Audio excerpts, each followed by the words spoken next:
Lorsque nous nous éloignâmes des paysages familiers de notre maison, Beata et moi ressentîmes une vague d'excitation mêlée à un léger frisson d'appréhension. Ce n'était pas un simple voyage, mais une véritable aventure.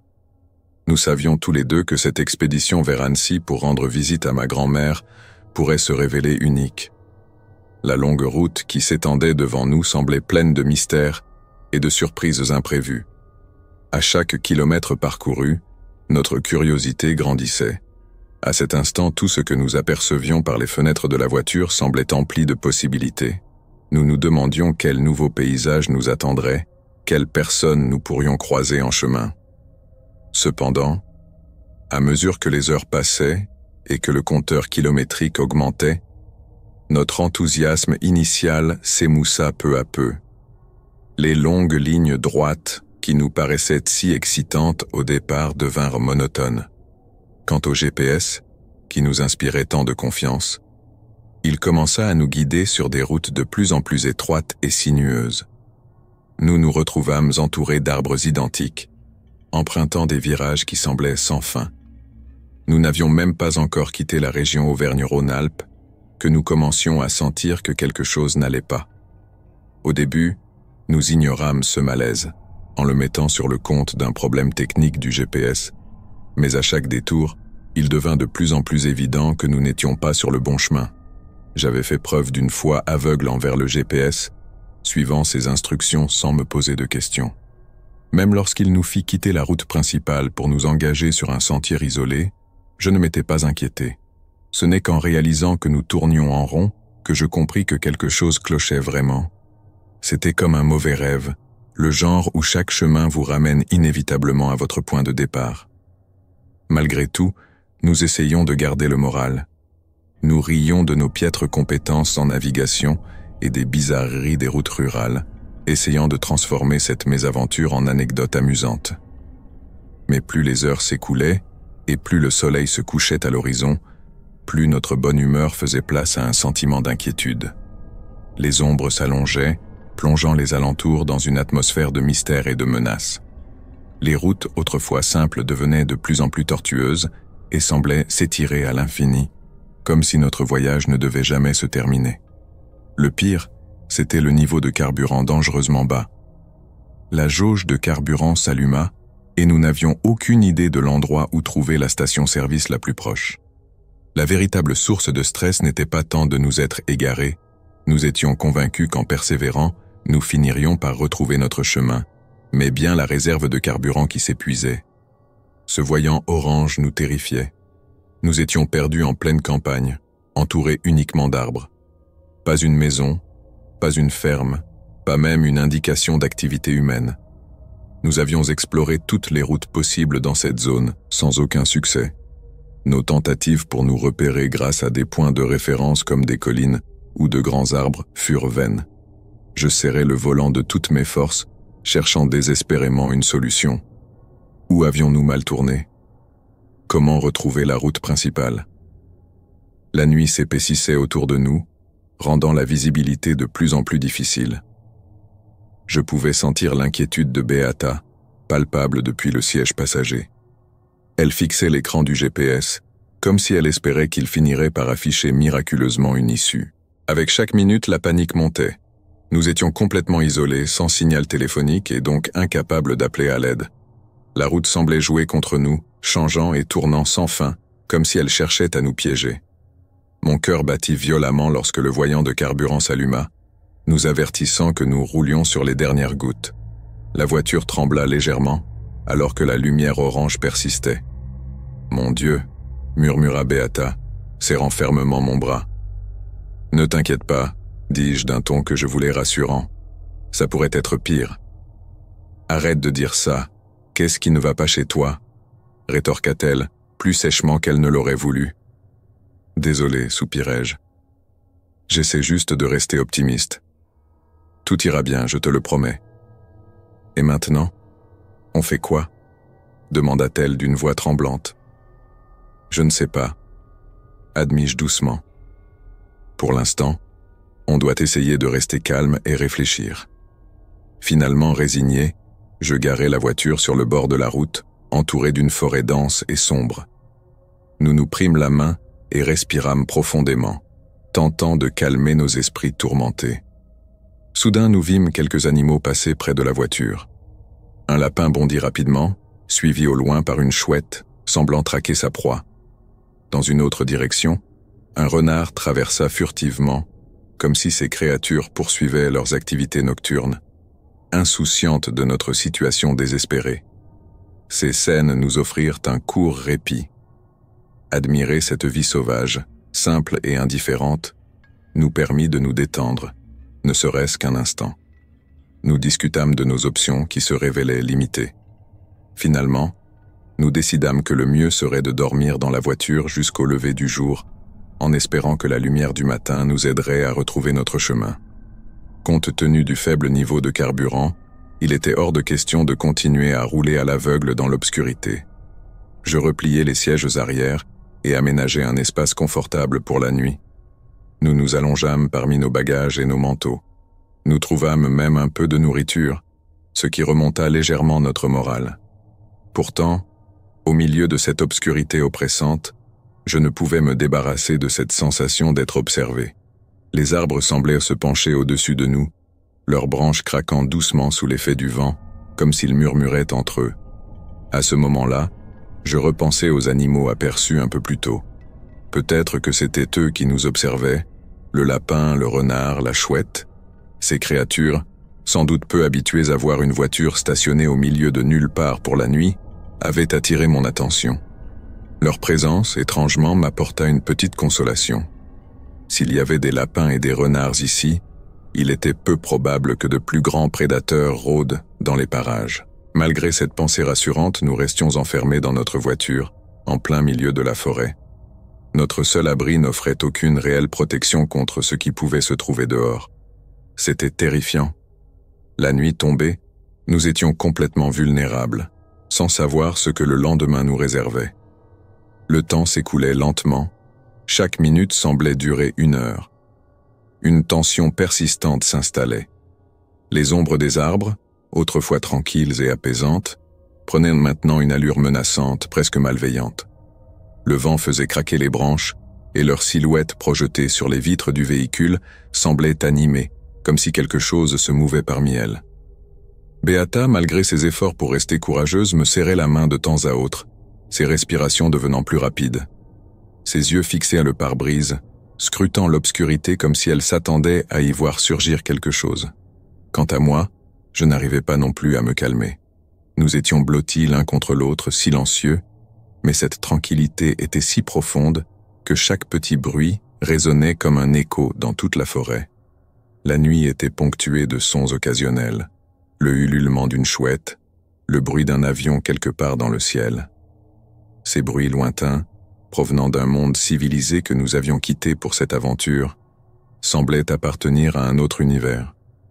Mon cœur battait si fort que j'avais l'impression qu'il faisait vibrer la voiture, et je savais que Beata ressentait la même chose. Mais nous évitions de montrer nos peurs pour ne pas empirer la situation. Puis soudain, la quiétude fut brisée par un bruit distinct. Des pas. Quelqu'un, ou quelque chose, marchait autour de la voiture. Lentement, un pas après l'autre, le son se rapprochait. Beata agrippa mon bras plus fort et je sentis son souffle s'accélérer. « Qu'est-ce que c'était » murmura-t-elle d'une voix tremblante. « Je ne sais pas » répondis-je à voix basse, luttant pour garder mon calme. « Il faut rester silencieux. » Nous restâmes immobiles, écoutant attentivement. Les bruits de pas continuaient, tournant autour du véhicule, comme si quelqu'un ou quelque chose nous observait. Pendant un moment, les sons cessèrent, et nous respirâmes un peu plus facilement. Mais juste après, ils reprirent, se rapprochant à nouveau. Mon cœur s'emballa. Cela ressemblait à des pas humains, lourds, écrasant le gravier et la terre. Il n'y avait aucun doute. Quelqu'un était là. Les bruits s'arrêtèrent finalement à quelques mètres seulement de la voiture. Nous étions pétrifiés, nos cœurs battant à tout rompre. La panique monta en moi et mes mains devinrent moites sur le volant. Je n'avais qu'une seule pensée. Il fallait fuir. Mais comment ? Si nous démarrions le moteur maintenant, cela attirerait forcément l'attention de cette chose, ou de cette personne? Était-ce un animal ou quelque chose de plus sinistre? Que faisons-nous? Chuchota Beata presque inaudible. Avant que je puisse répondre, un bruit sourd retentit soudain. Quelque chose venait de heurter le toit de la voiture. Le choc était puissant, résonnant à l'intérieur du véhicule. Nous sursautâmes tous les deux, figés par la peur. Les coups se répétèrent, de plus en plus forts, comme si quelqu'un ou quelque chose essayait de pénétrer à l'intérieur. Le bruit sourd résonnait, amplifiant notre terreur à chaque impact. « Qui est là ?» criai-je, essayant de paraître courageux, bien que ma voix tremblât. Aucune réponse. Juste ces coups, encore et encore, et des bruits étranges, comme si une masse lourde glissait sur le toit. Je perçus alors un souffle profond et lourd, si proche qu'il fit embuer les vitres de la voiture. Mon esprit s'affola. Le souffle devint de plus en plus fort, rendant l'air dans l'habitacle oppressant. Beata était incapable de parler, et moi, je n'osais pas bouger. Je sentais une sueur froide couler le long de ma nuque. Puis aussi soudainement qu'il avait commencé, tout s'arrêta. Un silence pesant s'installa. Mais je savais que ce n'était pas terminé. J'avais l'impression que la forêt elle-même retenait son souffle, comme si elle était complice de ce qui venait de se produire. Les pas reprirent, cette fois s'éloignant, jusqu'à disparaître complètement dans la nuit. Nous étions trop terrifiés pour parler.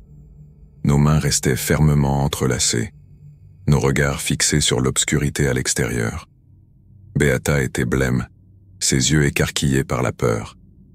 Je savais que nous ne pouvions pas rester ici. On doit partir. Maintenant, dis-je doucement, mais fermement. Peu importe l'essence, on ne peut pas rester là.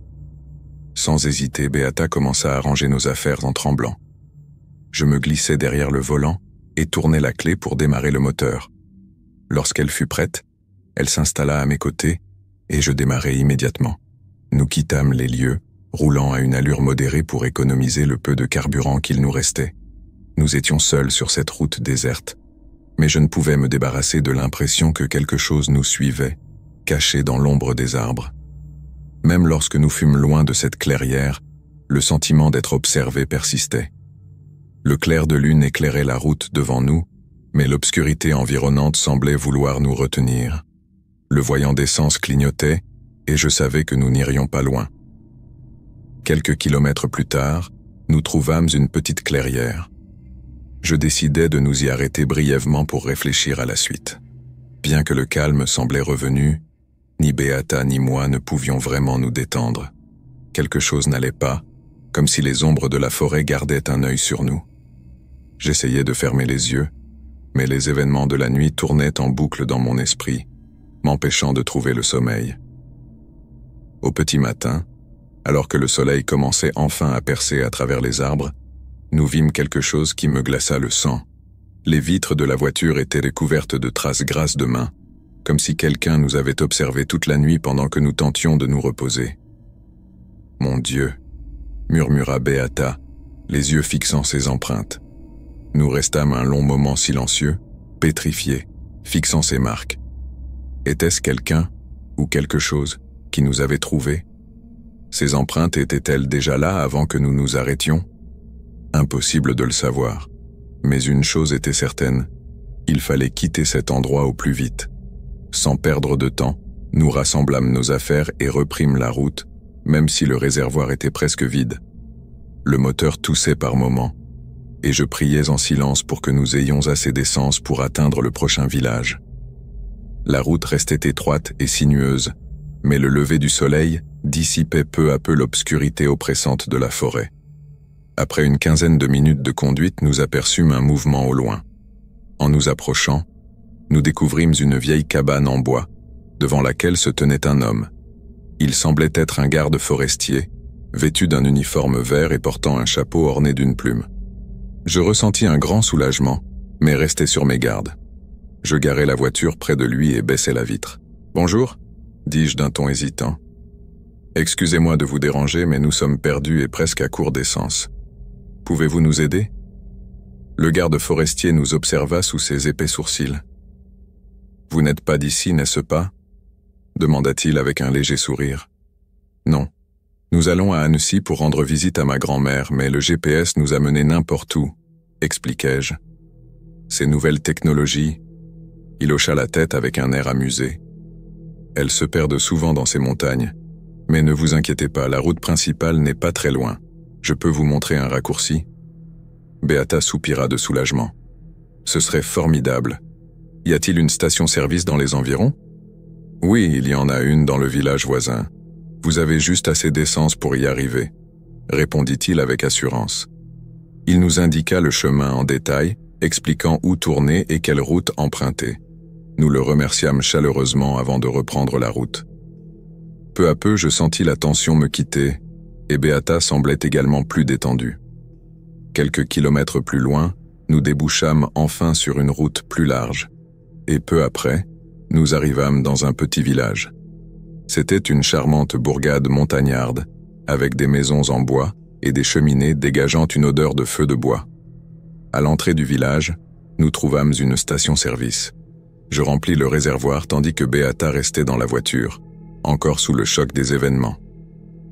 À l'intérieur de la boutique, une femme âgée, vêtue d'un costume traditionnel, se tenait derrière la caisse. « Nuit difficile ?» demanda-t-elle avec une voix empreinte de sollicitude.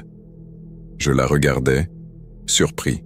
« Comment le savez-vous ?»« Ça se voit sur vous, mes chers. Ces forêts peuvent être traîtresses pour les étrangers, répondit-elle avec un sourire mystérieux. Un léger frisson me parcourut. Il s'y passe parfois des choses étranges, demandai-je prudemment. Elle plongea son regard dans le mien.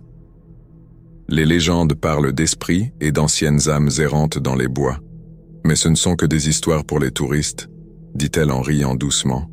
Je la remerciai pour l'essence et retournai à la voiture sans mentionner cette conversation à Beata.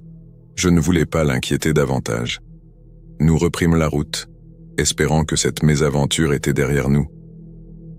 Le trajet vers Annecy se déroula sans encombre. À travers la vitre, le paysage devenait de plus en plus montagneux, et nous admirions les sommets enneigés des Alpes. Lorsque nous arrivâmes chez ma grand-mère, elle nous accueillit les bras ouverts. « Mais chérie, j'étais inquiète. J'avais peur qu'il vous soit arrivé quelque chose, » dit-elle en nous serrant fort dans ses bras. « Nous avons eu quelques soucis en chemin, mais tout va bien maintenant, » la rassurai-je. Le soir, alors que nous étions assis près de la cheminée, l'air embaumé par le parfum d'un gâteau fraîchement cuit, nous lui racontâmes notre aventure. Elle écouta attentivement, le visage grave et pensif. « Ces forêts ont une longue histoire, » dit-elle après un moment de silence. Autrefois, un ermite vivait dans ces montagnes. On disait qu'il était différent, évitant la compagnie des autres. Après sa mort, des histoires de phénomènes étranges ont commencé à circuler. Mais ce ne sont que de vieilles légendes. Beata me lança un regard significatif. Peut-être que c'était lui qui nous a fait peur, plaisanta-t-elle, essayant d'alléger l'atmosphère. Ma grand-mère sourit doucement. Peu importe ce qui s'est passé, l'essentiel, c'est que vous soyez sains et saufs, dit-elle en nous regardant avec tendresse. Les jours suivants, nous profitâmes du calme de la vie montagnarde. Nous flânâmes dans les rues animées d'Annecy, dégustâmes des spécialités locales comme la tartiflette et la fondue, et laissâmes peu à peu derrière nous les souvenirs de cette nuit terrifiante dans la forêt. Un soir, alors que nous étions assis sur la terrasse, je remarquai quelque chose sur la vitre de notre voiture. Intrigué, je m'approchai et vis une petite empreinte de main, semblable à celle que nous avions découverte cette fameuse nuit. Mon cœur s'accéléra. « Beata, viens voir ça » appelai-je. Elle accourut, et en voyant l'empreinte, son visage pâlit. « C'est impossible. Nous avons lavé la voiture » dit-elle, incrédule. À cet instant, un léger rire, presque imperceptible, se fit entendre depuis la forêt voisine. Nous nous retournâmes brusquement, mais il n'y avait personne. Seules les branches des arbres oscillaient doucement sous l'effet du vent. Ma grand-mère s'approcha de nous calmement. « Ne vous inquiétez pas. Parfois, le passé aime nous rappeler son existence. Mais ne laissez pas la peur vous voler la joie de vivre, » dit-elle avec un sourire rassurant. Ces paroles apaisantes nous convainquirent de ne pas accorder trop d'importance à cet étrange incident. Finalement, notre séjour chez elle toucha à sa fin. Nous prîmes la route du retour en choisissant un itinéraire différent, évitant les forêts et les chemins secondaires. Bien que les souvenirs de cette nuit restassent vivaces, nous avions appris à profiter de l'instant présent et à ne pas laisser nos craintes guider nos actions. Quelques mois plus tard, nous reçûmes une carte postale de ma grand-mère. Au verso, elle avait écrit une simple phrase « Tout ne peut pas être expliqué, mais tout n'a pas besoin d'être compris ». Nous nous sourîmes, sachant qu'elle avait raison. Cette aventure, bien que terrifiante, nous avait appris l'humilité, le respect des forces de la nature et l'importance de faire confiance à notre instinct plutôt qu'à la seule technologie. Depuis, chacune de nos escapades était mieux planifiée, mais aussi empreinte d'une ouverture d'esprit envers l'imprévu. Car, au fond, ce sont ces détours inattendus qui transforment la vie en une véritable aventure. Je n'oublierai jamais mon retour des funérailles de mon oncle Pierre. Ce fut un long voyage solitaire à travers plusieurs départements, accompagné uniquement par mes pensées. Pendant des semaines, j'avais planifié ce déplacement, car mon oncle luttait depuis un bon moment contre la maladie. Pourtant, lorsque j'ai pris la route du retour, j'ai ressenti un certain soulagement. Les funérailles avaient été une épreuve difficile, mais j'étais heureux de pouvoir laisser tout cela derrière moi. Le voyage lui-même n'était pas douloureux, juste interminable. J'ai dû traverser les frontières de plusieurs départements et communes, ce qui a représenté environ 10 heures de route. Ce n'était pas la pire expérience au monde, mais pour une personne de mon âge, aucun moment de ce trajet n'a été agréable. Les paysages de la région parisienne et des zones environnantes que je traversais n'avaient pas grand-chose à offrir. Des plaines monotones et des routes interminables. Cependant, j'étais de meilleure humeur que d'habitude, car c'était le chemin du retour, et ces trajets semblent toujours plus courts. Le paysage défilait, alternant entre des villes animées, des collines ondulantes et de vastes plaines. J'avais déjà roulé plusieurs heures. Le soleil commençait à se coucher, projetant une lumière dorée sur les paysages. Tout se passait bien, et je m'attendais à être chez moi avant minuit. Je me suis installé confortablement, j'ai ouvert une boisson gazeuse et me suis préparé à affronter la partie la plus ennuyeuse du voyage. Alors que je m'approchais de la limite d'un département, j'ai aperçu un panneau signalant une aire de repos récemment construite. Après tant d'heures de conduite, j'ai pensé qu'une pause ne me ferait pas de mal. J'ai quitté l'autoroute, m'attendant à trouver un lieu propre et accueillant, mais quelque chose clochait. Le soleil était couché et l'obscurité envahissait rapidement les lieux.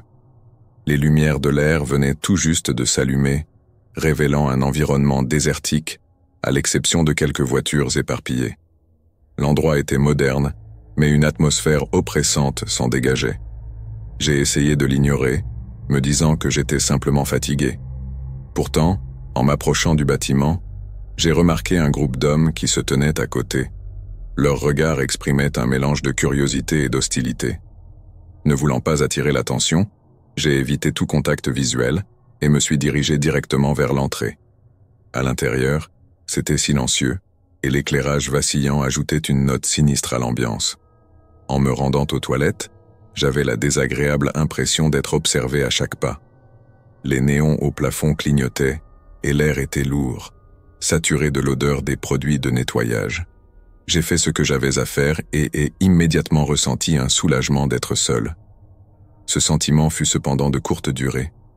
La peur s'est vite installée. La porte derrière moi s'est brusquement ouverte, laissant entrer plusieurs hommes parlant espagnol. Je ne me suis pas retourné, mais mon cœur s'est accéléré. Je savais que j'étais en danger. Dans le miroir, j'ai vu leurs reflets, leurs visages masqués par des bandanas et leurs regards remplis de menaces. À cet instant, j'ai compris que ce n'était pas une coïncidence. Cette pause pourrait tourner au cauchemar. Je devais réagir rapidement. Les hommes sont sortis sans dire un mot, mais en quittant les toilettes, j'ai découvert qu'ils étaient en train de fouiller ma voiture. Ce fut le début d'une lutte pour ma survie. J'ai cherché refuge dans le bâtiment, m'enfermant à clé pendant qu'ils détruisaient mes affaires. Quand ils sont finalement partis, me laissant seul et dévasté, j'ai constaté que ma voiture était complètement saccagée. J'allais devoir compter sur l'aide d'étrangers. Je restais là, regardant ma voiture détruite, incapable de croire à ce qui venait de se passer. La nuit noire enveloppait les environs, et les rares lumières du parking défectueuses éclairaient à peine les alentours. Une foule de pensées me traversèrent l'esprit. Allais-je devoir me plonger dans un processus interminable avec la police, remplir des papiers, gérer une avalanche de problèmes dont je ne pouvais même pas encore mesurer l'ampleur? Ma voiture, mon seul moyen de transport, était inutilisable. Les vitres étaient brisées, et tout ce qui avait la moindre valeur à l'intérieur avait disparu. Les marques de vandalisme et les graffitis sur la carrosserie donnaient à mon véhicule l'apparence d'une épave abandonnée dans une casse. Pendant un instant, j'ai eu envie de m'asseoir au bord de la route et de pleurer. Mais je savais que je devais agir. La première chose à faire était de chercher de l'aide. Au loin, j'ai vu plusieurs voitures arriver sur le parking. Les conducteurs semblaient perplexes en regardant ma voiture et les dégâts laissés par les vandales. Je savais que je pouvais paraître suspect, seul, dans l'obscurité, avec un véhicule qui ressemblait à une ruine. Un homme plus âgé, aux cheveux gris, est descendu de sa voiture et s'est approché prudemment. « Tout va bien ?» a-t-il demandé avec une voix empreinte de bienveillance. « Pas vraiment », ai-je répondu, essayant de maîtriser le tremblement dans ma voix. « On m'a agressé. Une bande de voyous a détruit ma voiture. » L'homme a examiné l'état de ma voiture, hochant la tête avec une expression d'empathie. « Voulez-vous appeler la police ? J'ai un téléphone si besoin. » J'ai accepté son offre avec soulagement. Bien que je doutais que la police puisse faire grand-chose, je voulais signaler l'incident. J'ai pris son téléphone et composé le numéro. L'opérateur a enregistré mon signalement promettant d'envoyer une patrouille. En attendant leur arrivée, l'homme âgé m'a raconté qu'il vivait dans la région et s'arrêtait souvent sur cette aire de repos lorsqu'il revenait de chez sa famille.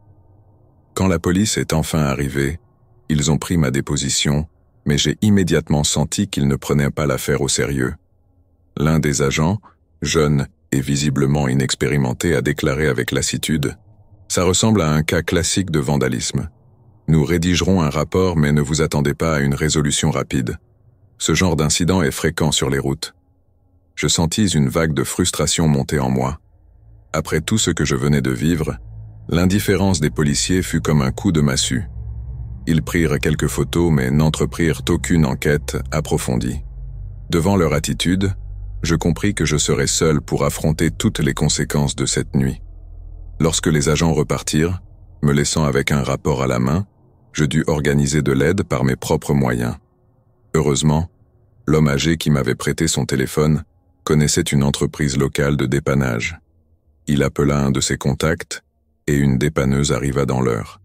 « Ne vous inquiétez pas », me dit-il avec un sourire réconfortant alors que je montais dans la cabine du véhicule. « Je connais ce garage et ils répareront votre voiture rapidement. » Nous nous dirigeâmes vers un village voisin avec la dépanneuse.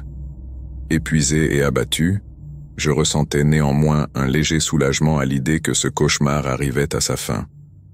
Le mécanicien prit en charge mon véhicule, mais la facture me fit grimacer. 9000 zlotys pour les réparations. Bien que mon assurance ait couvert les coûts, retrouver un semblant de normalité fut difficile. Psychologiquement, j'étais encore marqué. La peur d'un autre voyage en solitaire, les images de ma voiture saccagée, les insultes des bandits résonnaient encore dans ma tête, rendant chaque départ de plus en plus éprouvant. Depuis ce jour, mes voyages ont radicalement changé. Je planifie mes arrêts dans des lieux bien connus, j'évite les stations d'essence isolées la nuit, et je préfère ne pas faire de longs trajets seul. La peur avait laissé une cicatrice profonde, impossible à effacer complètement. Quelques jours après l'incident, je ne parvenais toujours pas à tourner la page. Chaque pensée liée à un voyage solitaire me ramenait à cet effroyable moment où je ne savais pas si j'allais survivre. Même le simple fait de passer près de ma voiture ravivait les souvenirs de cette nuit, une épave qui me rappelait à quel point j'avais frôlé le danger. Pendant un certain temps, j'évitais autant que possible les longs trajets, même ceux qui étaient indispensables. Je tentais de me concentrer sur des activités du quotidien pour oublier, mais cela ne suffisait pas. Chaque bruit, chaque moteur approchant, réveillait une angoisse sourde. Je pouvais sortir pour des courses ou marcher dans la rue, mais constamment sur mes gardes, comme si quelqu'un m'épiait. La nuit, je ne dormais pas paisiblement. Le son des vitres brisées, les rires et les insultes des agresseurs résonnaient dans mes rêves, faisant battre mon cœur à tout rompre comme si je revivais cette scène. Un jour, je décidai qu'il fallait agir. La peur s'était emparée de ma vie et je ne voulais plus qu'elle m'enchaîne ainsi. Je contactai un psychologue spécialisé dans les traumatismes. Je lui racontai tout, la peur, l'impuissance, la colère qui m'avait hanté depuis cette nuit-là. Le chemin vers la guérison fut long et éprouvant, mais peu à peu, je retrouvai un certain calme intérieur. Au cours d'une séance, mon psychologue me suggéra de refaire le trajet que j'avais emprunté ce jour-là. Il m'encouragea à affronter ce qui suscitait en moi une telle terreur, mais cette fois dans des conditions que je pouvais maîtriser. L'idée me parut absurde au début. Retourner sur cette aire de repos au lieu de mon pire cauchemar semblait insensé. Cependant, avec le temps, je réalisais que j'en avais peut-être besoin pour clore définitivement ce chapitre. Finalement, je pris ma décision. Je choisis un jour où la circulation serait fluide. Je préparai quelques affaires essentielles, montai dans ma voiture et pris la route. À mesure que je m'approchais du lieu où s'étaient déroulés ces événements dramatiques, mes mains devinrent moites sur le volant et mon cœur battait de plus en plus vite. Pourtant, au lieu de faire demi-tour, j'accélérais. Je savais qu'il fallait que je confronte cette peur. Quand j'arrivais finalement sur l'aire, elle était méconnaissable. Cette fois, elle était bondée. Des familles avec enfants, des voyageurs, des voitures garées partout autour. Aucun signe de bandit, aucun graffiti, aucun dégât. L'endroit ressemblait à n'importe quelle aire de repos ordinaire, mais mon corps tout entier restait tendu. Je descendis de ma voiture et marchai lentement vers le bâtiment. Chaque pas ramenait en moi les détails de cette nuit. Chaque émotion, chaque son qui à l'époque m'avait semblé être les prémices d'une fin tragique. Je passai près des toilettes où je m'étais réfugié. Cette fois, les portes étaient neuves, les fenêtres intactes. À l'intérieur, tout était calme et propre. Je fermai les yeux un instant et pris une profonde inspiration. Je savais que ce qui s'était passé cette nuit-là était effrayant, mais je réalisais aussi que cela n'avait plus de pouvoir sur moi. Quand j'ouvris les yeux, je sentis un poids s'alléger. Ce fardeau que j'avais porté si longtemps commençait à disparaître. Avec le recul, cette nuit devint pour moi un symbole de lutte contre mes propres peurs. Je me souviens encore de ce qui s'est passé, mais ces souvenirs ne me paralysent plus, ne contrôlent plus ma vie. J'ai compris que, même si le monde peut être sombre et dangereux, je peux choisir la manière dont je réagis face à cela. Je ne suis pas impuissant. Je remontai dans ma voiture et repris la route, convaincu d'avoir enfin tourné la page sur ce chapitre de ma vie. Sur le chemin du retour, un sentiment de paix m'envahit. Une sensation que je n'avais pas éprouvée depuis longtemps. Revenir sur cette ère représentait pour moi une conclusion symbolique à cette longue période d'angoisse et d'incertitude. À une époque, je pensais que je ne pourrais jamais surmonter ce qui s'était passé cette nuit-là. Mais à cet instant, je savais que j'avais enfin repris le contrôle de ma vie. Chaque kilomètre parcouru renforçait ma conviction. J'avais changé. Je ne me voyais plus comme une victime. J'avais compris que la peur est une expérience universelle, mais que notre façon d'y répondre définit qui nous sommes. Bien que la peur m'ait d'abord envahi, j'avais fini par trouver en moi la force nécessaire pour l'affronter. Je repris goût au voyage après cet épisode. Progressivement, je décidai de revenir sur des itinéraires et des lieux que j'avais évités auparavant. Chaque trajet, chaque kilomètre que je parcourais devenait une manière de me prouver que je n'étais plus prisonnier de ma peur. Bien sûr, il y eut des moments où les souvenirs de cette nuit me rattrapaient, surtout lorsque je traversais des routes isolées ou des endroits semblables à celui où tout s'était produit. Mais au lieu de céder à la panique, je me souvenais que cette nuit-là appartenait au passé. Elle ne dictait plus ma vie. La vie reprit son cours, mais ce n'était plus la même. Les préoccupations quotidiennes, les petits retards au travail, les désaccords avec mes proches, me semblaient moins importantes. Cet événement m'avait appris à replacer les choses dans leur juste perspective. J'avais pris conscience de la fragilité de la sécurité, de sa valeur inestimable et de l'importance de savourer chaque moment. Cependant, malgré ce regain de sérénité, Je n'oubliais pas les leçons tirées de cette nuit. Je devenais plus prudent dans mes voyages. Je m'assurais toujours d'avoir un téléphone chargé, des batteries supplémentaires, et je planifiais méticuleusement mes itinéraires en sélectionnant des arrêts dans des lieux sûrs et fréquentés. J'investis également dans un système de surveillance pour ma voiture, ainsi que des dispositifs permettant de suivre sa localisation en temps réel. Si je ne pouvais pas tout contrôler, je pouvais au moins réduire les risques. Quelques mois après cet épisode, je rendis visite à mon cousin, qui habitait dans un petit village en Normandie. Ce fut un long voyage, mais cette fois, je ne ressentais ni appréhension, ni peur. Au contraire, je savourais chaque instant, les paysages verdoyants, le calme des routes et cette solitude apaisante que j'avais autrefois redoutée. Lorsque j'arrivai chez lui, nous passâmes de longues heures à discuter. Naturellement, le sujet de cette nuit revint dans la conversation. Mon cousin, Frédéric, écoutait avec attention alors que je décrivais comment j'avais surmonté ma peur et repris confiance en moi. À la fin de mon récit, il me posa une question qui me prit au dépourvu.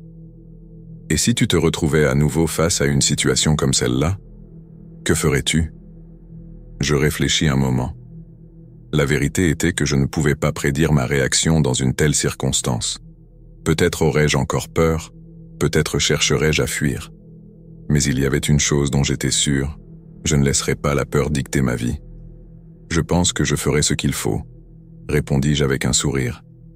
Mais cette fois, je serai mieux préparé. Frédéric hocha la tête, et je sentis que mes paroles résonnaient en lui. À cet instant, je compris que la clé n'était pas d'éliminer la peur, mais d'apprendre à vivre avec et à la dominer lorsque le moment l'exigeait. Durant ce séjour chez mon cousin, je réalisais que j'avais enfin clos ce chapitre sombre de ma vie. Ce n'était plus un poids, mais une leçon. Ce qui s'était passé ne définissait pas qui j'étais. C'était une simple page dans l'histoire de ma vie, une page que je pouvais maintenant tourner avec sérénité. Sur le chemin du retour, je pris conscience d'une vérité importante. La vie est imprévisible. Elle peut être jalonnée d'obstacles et d'épreuves, mais ce qui compte vraiment, c'est notre manière d'y faire face. Cette nuit d'horreur m'avait appris une leçon essentielle. Nous sommes souvent plus forts que nous ne le pensons. Lorsque nous avons pris la route, le soleil brillait de mille feux et l'excitation était presque palpable. Ma petite sœur, Émilie, sautillait d'impatience sur la banquette arrière, ses yeux rivés sur les paysages qui défilaient. Mes parents, fatigués par notre départ matinal, échangeaient des regards las à l'avant. Quant à moi, en tant qu'aîné, je m'étais installé à côté d'Émilie, essayant de rassembler un peu d'enthousiasme pour le long trajet qui nous attendait. Nous avions une longue route devant nous, ponctuée de plusieurs arrêts, des parcs nationaux, des monuments à découvrir et la visite de la sœur de ma mère. Cela semblait être une escapade ordinaire, une de ces agréables sorties familiales pleines de moments typiques. Émilie et moi plaisantions, chantions et nous taquinions, tandis que nos parents, bien que visiblement fatigués, profitaient de l'instant en écoutant leurs morceaux préférés à la radio. Notre vieille voiture, qui affichait déjà des milliers de kilomètres au compteur, avançait paisiblement sur l'autoroute. L'atmosphère était légère, imprégnée de l'anticipation d'une pause bien méritée en famille. Tout paraissait idéal au départ. Une journée classique de voyage avec des disputes sur le choix des chansons, des collations, et sur qui devait contrôler la climatisation. La radio diffusait des vieux tubes qui accompagnaient toujours nos trajets, et nous étions entrés dans cette routine typique des longs voyages. Mes parents chantaient avec les chansons, tandis qu'Émilie et moi tentions de les imiter. Pendant ce temps, la voiture filait sur l'autoroute, passant devant des panneaux indiquant les distances restantes jusqu'aux prochaines villes. Cependant, après quelques heures de conduite, l'atmosphère changea subtilement. À un moment donné, je remarquai que le moteur commençait à produire de drôles de bruits, et que les lumières sur le tableau de bord clignotaient par intermittence. De petits problèmes, à première vue, que nous avions d'abord jugés insignifiants. Nous étions persuadés que la voiture tiendrait le coup et que tout rentrerait dans l'ordre. Pourtant, l'enthousiasme d'Émilie s'éteignit peu à peu, et je pus lire une inquiétude croissante dans ses yeux. Ce n'était pas notre première escapade familiale, mais c'était la première fois que nous rencontrions des problèmes mécaniques en plein trajet. Mon imagination, nourrie de scènes de films catastrophes, commença à extrapoler. Des explosions, des accidents. Tout me paraissait soudain plausible.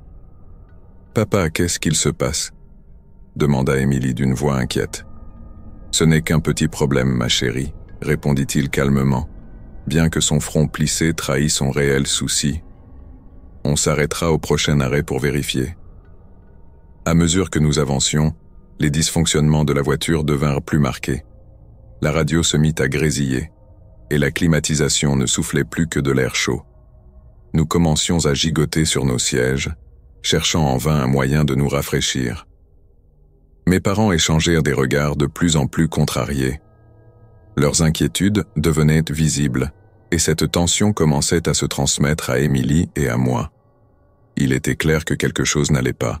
Les pannes de la voiture s'aggravaient, et une ambiance pesante s'installait. D'après les panneaux, nous étions à environ 60 km de la prochaine ville. L'idée d'un arrêt imminent nous apporta un certain soulagement, mais chaque minute semblait une éternité à mesure que le comportement de la voiture empirait. Le trajet se fit dans un silence tendu, chacun espérant que nous pourrions atteindre notre destination avant la tombée de la nuit. Finalement, alors que le soleil disparaissait lentement derrière l'horizon, nous arrivâmes à notre arrêt. Un hôtel isolé à la périphérie d'une petite ville. À première vue, l'hôtel semblait être un endroit calme et ordinaire pour passer la nuit, mais quelque chose dans son apparence suscitait une certaine appréhension. Le néon de l'enseigne clignotait faiblement dans le vent, et le bâtiment, sombre, se dressait contre le ciel nocturne qui virait à l'ancre. Après avoir récupéré les clés et déposé nos affaires dans nos chambres, je remarquai une femme dans le hall de l'hôtel. Elle attira immédiatement mon attention. Ses cheveux longs et emmêlés semblaient ne pas avoir vu de peigne depuis des jours, et ses vêtements détonnaient complètement avec l'intérieur impeccable du lobby. Elle arpentait nerveusement le couloir, ses yeux fixés sur un point invisible. Sur son visage se lisait une expression indéchiffrable, qui oscillait entre le trouble et l'inquiétude. Elle paraissait ailleurs, comme déconnectée du monde. Lorsque Émilie remarqua que je fixais la femme étrange, elle me murmura « Qui est-ce » Je me penchai pour écouter la réponse de mes parents. Ma mère haussa les épaules avec un sourire forcé. « Ce n'est qu'une autre cliente, ma chérie », répondit-elle, cherchant à minimiser la situation. Mais son ton trahissait une nervosité qu'elle ne parvenait pas à dissimuler. La femme, sentant nos regards, tourna soudain la tête et planta ses yeux directement dans les miens. Je me figeai sur place, envahi par une peur inexplicable. Il y avait quelque chose de dérangeant dans son regard, un mélange de vide et de colère que je ne savais pas interpréter. Je détournai rapidement les yeux, tentant de chasser cette étrange impression. Nous prîmes nos affaires dans la voiture et montâmes dans notre chambre. Elle comportait 2 lits doubles, et nous devions tous y dormir ensemble. En traversant le couloir, nous vîmes encore la femme. Elle arpentait toujours les lieux, ses regards furieux scrutant chaque recoin, comme si tout autour d'elle l'irritait. Ses pas semblaient tendus, comme si elle était à 2 doigts d'exploser. C'était troublant, mais nous décidâmes d'ignorer sa présence pour nous concentrer sur notre repos. Une fois dans la chambre, nous verrouillâmes la porte. Peu à peu, les problèmes avec la voiture s'effacèrent de nos pensées. Cependant, l'atmosphère pesante du lieu persistait. L'emplacement isolé de l'hôtel, cette femme inquiétante et les dysfonctionnements du véhicule formaient un cocktail d'angoisse que je n'arrivais pas à évacuer. J'avais le pressentiment que quelque chose allait mal tourner, sans savoir quoi. Après une journée éprouvante, nous nous couchâmes enfin. Un vieux téléviseur diffusait des rediffusions de séries comiques, mais je n'arrivais pas à me concentrer. Allongé sur le lit, je fixais le plafond tout en prêtant attention au moindre bruit venant du couloir. De temps en temps, des pas résonnaient, puis retombaient dans le silence, ce qui ne faisait qu'alimenter mes pensées angoissantes.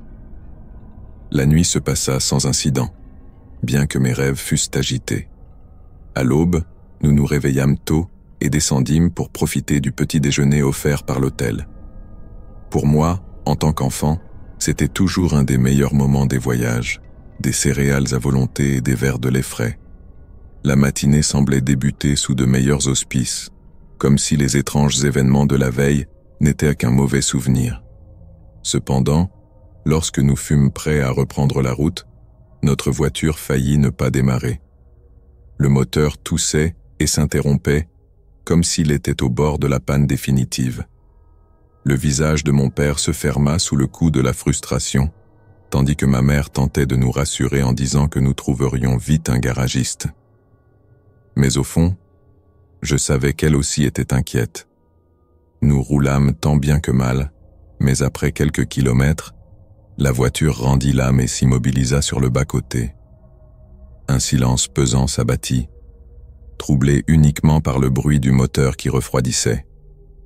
Mon père sortit pour inspecter le problème, releva les manches de sa chemise et ouvrit le capot.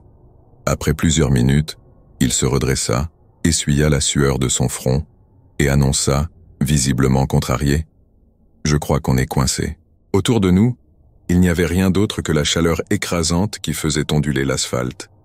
Pas une voiture, pas un passant. L'horizon semblait désert dans les deux directions. Le village le plus proche était à au moins 30 kilomètres.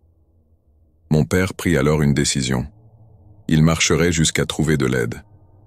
Nous lui fîmes nos adieux avec appréhension, le regardant s'éloigner sur la route, sa silhouette se fondant peu à peu dans l'horizon. Le temps s'étira lentement. La chaleur était accablante et nous commencions à ressentir le manque d'eau. Ma mère tentait de nous distraire, mais à chaque minute qui passait, l'inquiétude grandissait. Nous scrutions la route, espérant le voir revenir avec une solution. Finalement, alors que nous commencions à désespérer, un véhicule apparut au loin. Un inconnu s'arrêta et nous proposa son aide, mais quelque chose dans son sourire, trop large, trop insistant, éveilla une peur sourde en moi. Lorsque ma mère déclina poliment son offre, son visage se durcit et l'atmosphère devint tendue. Juste à ce moment-là, mon père réapparut au loin. L'inconnu, voyant cela, monta précipitamment dans son véhicule et disparut sans un mot.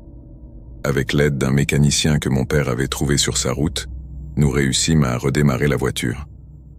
Mais cette mésaventure laissa une marque indélébile. Pendant le reste du voyage, le silence régna dans l'habitacle. Même Émilie, habituellement si agitée, resta immobile, fixant la fenêtre d'un air pensif. Mes pensées, elles, restaient hantées par le visage de cet homme.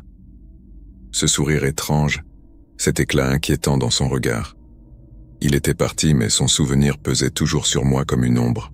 Le lendemain, nous atteignîmes une petite ville où nous avions prévu de passer la nuit. Les premiers bâtiments apparurent au loin, et je sentis un soulagement presque palpable. Alors que nous apercevions un panneau indiquant une auberge, mes parents poussèrent un soupir de soulagement. Il semblait que nous revenions enfin à une certaine normalité. Le gîte se trouvait au bord d'une forêt, dans une vallée pittoresque. C'était une vieille maison en bois, ornée de balcons fleuris, d'où émanait une lumière chaleureuse. Comparé à l'hôtel précédent, cet endroit semblait être un véritable havre de paix. La propriétaire, une femme âgée au sourire bienveillant, nous accueillit avec une grande hospitalité.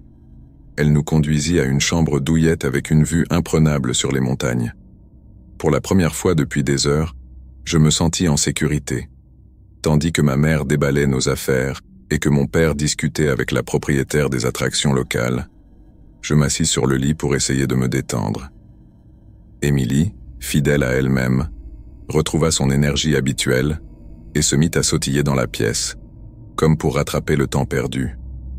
Nous étions fatigués, mais heureux d'être enfin arrivés dans un endroit qui semblait calme et accueillant.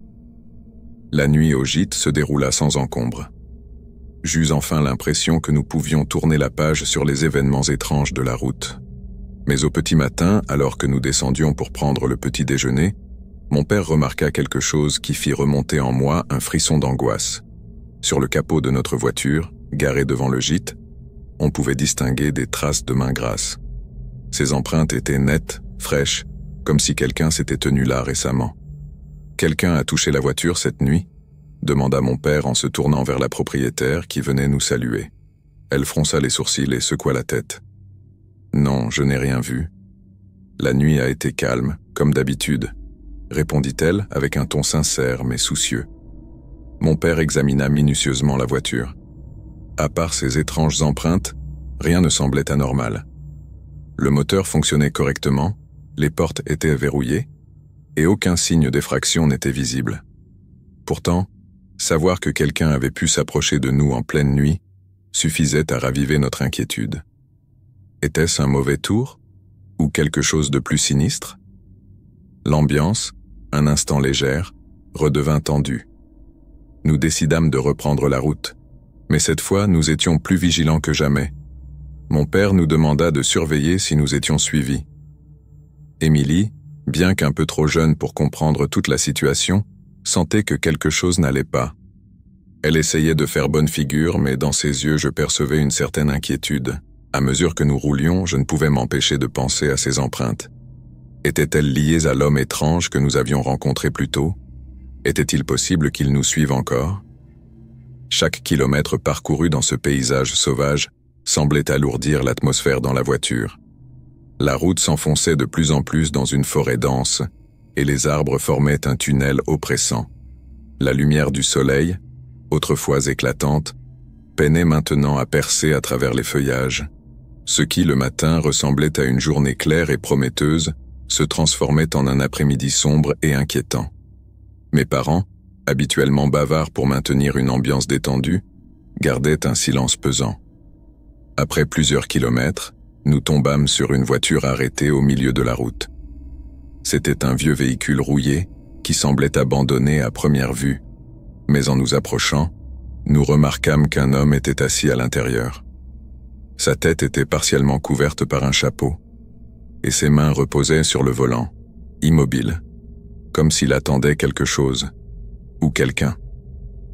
Mon père ralentit instinctivement, et tous dans la voiture nous fixions l'homme avec une étrange combinaison de curiosité et de méfiance. Était-ce lui, cet homme qui nous avait abordés sur la route? Était-il celui qui avait laissé ses traces sur notre voiture? Mon père accéléra lentement pour ne pas s'arrêter. Je sentis mon cœur battre à toute vitesse. Par le rétroviseur, je vis que l'homme tournait lentement la tête pour nous regarder, son visage restant dans l'ombre.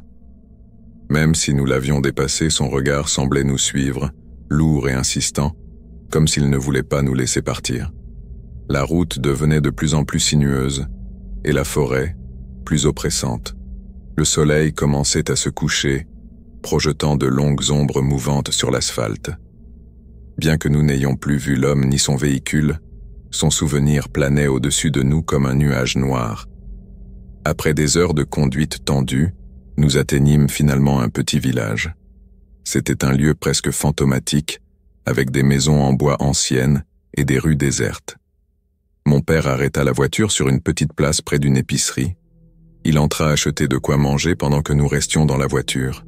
Émilie, jusqu'alors silencieuse, désigna soudain quelque chose du doigt. « Regardez là-bas, dans la forêt !» Nous nous retournâmes pour suivre son regard. Dans l'ombre des arbres, une silhouette se dessinait. Elle était immobile, sombre, presque indistincte, mais il était clair qu'elle nous observait. Une sueur froide coula le long de mon dos. Était-ce encore lui? Quand mon père revint à la voiture, nous lui racontâmes ce que nous avions vu. Sans poser de questions, il démarra immédiatement. Nous quittâmes ce village inquiétant en vitesse, mais l'idée d'être suivis ne nous quitta pas. Le reste de notre voyage fut marqué par une tension constante. Chaque arrêt devenait un exercice de vigilance. Nous vérifiions chaque recoin, scrutions chaque mouvement suspect. Même si nous ne revîmes jamais cet homme, son souvenir resta ancré dans nos esprits comme un avertissement. Lorsque nous arrivâmes enfin à destination chez la sœur de ma mère, un immense soulagement nous envahit.